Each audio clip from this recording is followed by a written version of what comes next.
বিজেপির গুন্ডাগিরির বিরুদ্ধে বিজেপির গুন্ডাগিরির বিরুদ্ধে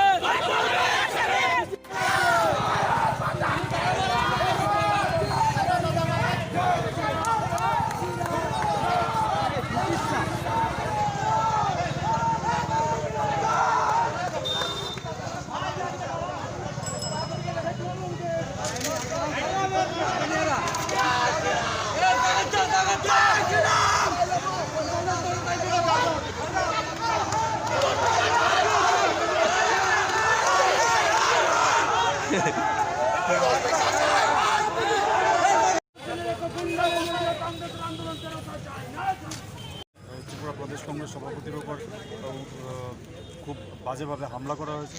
ওনার পুরো গাড়ি সব কিছু ভাঙচুর করা হয়েছে।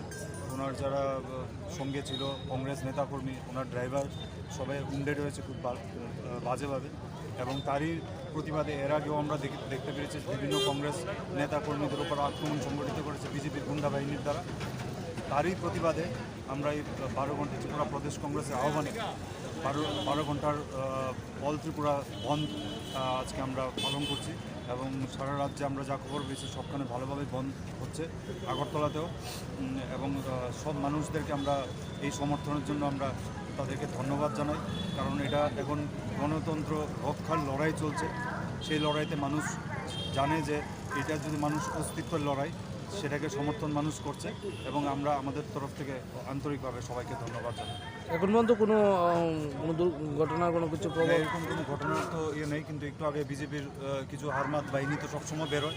আজকে এক্ষুনি আপনাদের চোখের সামনে তো ওরা বেরিয়েছে বাইক মিছিল নিয়ে।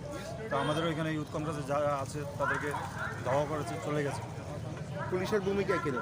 পুলিশের ভূমিকা আমাদেরকে তো এখান থেকে বেরোতে দিচ্ছে না, আমাদেরকে একটা জায়গার মধ্যে আটকে রাখতে চাইছে। আর আমরা যতটুকু সম্ভব পিকেটে সব জায়গাতে সবাইকে পাঠিয়ে অন্যভাবে চলছে।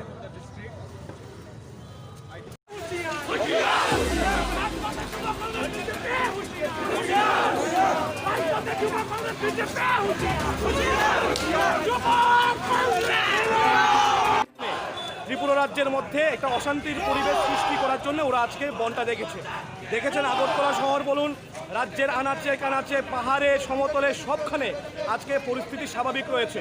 আমরা রাজ্যের জনগণকে এই যে বন্ধের বিরুদ্ধে ভূমিকা নেওয়ার জন্যে জনগণকে ধন্যবাদ জানিয়ে, ব্যবসায়ীদের ধন্যবাদ জানিয়ে, পথচলতি জনগণকে ধন্যবাদ জানিয়ে, কর্মচারীদের ধন্যবাদ জানিয়ে আমরা ধন্যবাদ র্যালি বের করেছি, যেন এই ধরনের নোংরামি যেন না হয়।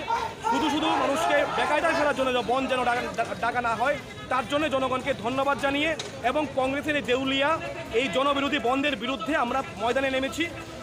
রাজ্যের মানুষ বন্ধকে প্রত্যাখ্যান করেছে এবং আমরা দেখতে পাচ্ছি স্বতঃস্ফূর্তভাবে মানুষ, ব্যবসায়ী, কর্মচারী, সাধারণ পথচলতি জনগণ সবাই বেরিয়ে এসেছে।